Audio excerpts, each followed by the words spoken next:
Markets fell yesterday after President Trump tweeted that trade wars are good and easy to win. Here to break down whether this is simply a negotiation tactic or something more substantive is Michael Craig from TD Asset Management. Thanks for being here, Mike. Thank you for having me.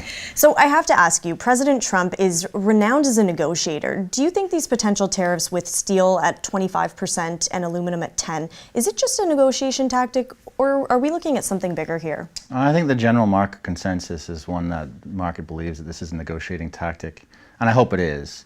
Part of our job, though, is not only making returns for our client, but also managing risk, is to start thinking about what if it's not. And that is the risk we see, that this actually is just the beginning of a long, drawn-out process in which he engages in a trade war, primarily with China.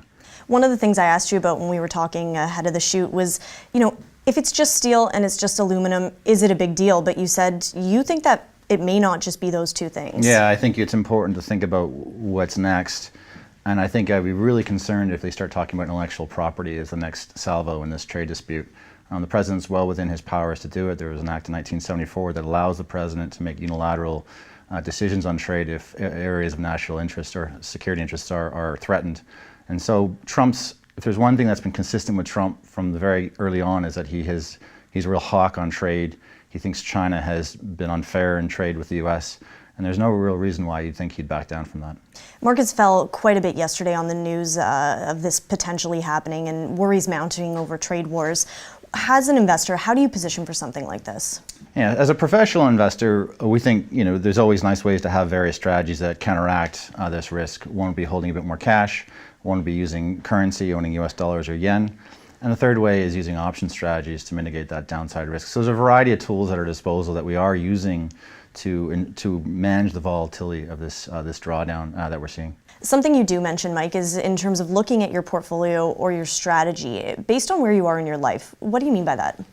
So if you're an investor and you've got a long horizon before retirement, you're not looking to retire for 10, 15, 20 years, moments of volatility like this, while unpleasant, in the long run will typically be offset by gains in future periods. And so the most important thing is to have your goals set straight and have a plan, because periods of volatility like this will occur over and over again in your investment horizon. For investors who are near retirement or in retirement, drawdowns like this actually are a lot more costly. And that's because you're nearing a point in time where you're actually going to start drawing down your assets, not adding to them.